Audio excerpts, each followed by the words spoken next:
हमारी पार्टी को लेकर एक बात आप लोग बहुत अच्छी तरह समझ लें, चाहे वो कांग्रेस का गढ़ हो, चाहे वो एआईएम खतरा हो, चाहे कोई और बड़ी पार्टी हो, कोई छोटी पार्टी हो, हम पार्टियों को देखकर यहाँ सियासत करने नहीं आए हैं। बिहार में प्रशांत किशोर के आने की सिर्फ एक वजह रही है कि बिहार की बदहाली को उन्होंने बहुत करीब से देखा और पूरे हिंदुस्तान के तकरीबन सारे राज्यों में जाकर उन्होंने देखा कि एक आम बिहारियों की जिंदगी इस पलायन ने कितना कष्टदायक बना दिया है, कितना मुश्किल बना दिया है। इसीलिए वो बिहार को बदलने निकले हैं। हमारी किसी से कोई प्रतिद्वंदी नहीं है, हम किसी को लड़ना, किसी से बुरा भला नहीं कहना चाहते, किसी को अच्छा नहीं कहना चाहते। हम सिर्फ ये कहना चाहते हैं कि अगर आपने अपने हिस्से का काम किया होता तो आज बिहार की हालत इतनी बदतर नहीं होती। आज सारे सूचियों में आप पर कैपिटा इनकम से लेकर हर तरह के आप इंडेक्स देख लीजिए, बिहार सबसे नीचे के पायदान पे है।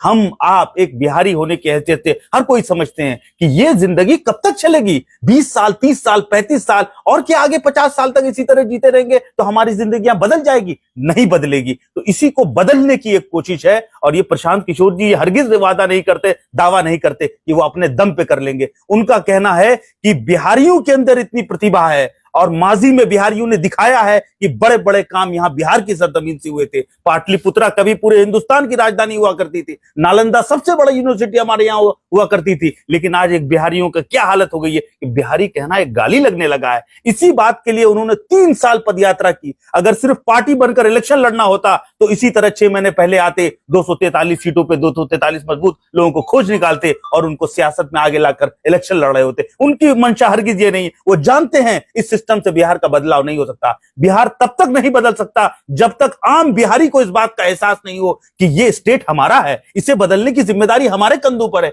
इसीलिए वो 3 साल मुसलसल पदयात्रा किए। वो शख्स जिसकी एक बाइट लेने के लिए पिछले 3-4 साल से मीडिया के हजरात परेशान होते थे कि प्रशांत किशोर की कोई एक बाइट मिल जाए, उनकी शक्ल कहीं देख लें, वो आदमी है देखिए बिहार की सरजमीन पर जहां गांव देहात में कहीं रहने की जगह नहीं, अपना टेंट लेकर घर घर गली गली मोहल्ला 5,500 से ज्यादा गांव में स्टे किए। स्टे करने के बाद वहां के लोगों से मिले, देखे, फिर अपने जो उनके 5-10 साल का एक्सपीरियंस रहा है उसके बुनियाद पर, अपने पढ़े लिखे साथियों के बुनियाद पर बिहार के बजट, बिहार की ज्योग्राफी, बिहार की हिस्ट्री, बिहार में क्या क्या पॉसिबिलिटीज है, उन सब पर शोध किया। और शोध करने के बाद ये 5 चीजें उन्होंने ऐसी बताई कि कोई भी सरकार आएगी तो वो कुछ ना कुछ तो करेगी ही, लेकिन अगर ये 5 चीजें की जाए तो आम बिहारियों की जिंदगियों में बदलाव दिखेगा। इसीलिए वो पीएलसी कार्ड घर घर जाकर हम ये दे रहे हैं। मेरे भाई ने एक बड़ा अच्छा सवाल पूछा कि अभी इलेक्शन के टाइम में तो हर कोई वादा करता है, तो इसे गारंटी समझे या वारंटी? बहुत प्यारा सवाल है। इनसे मैं बताना चाहता हूं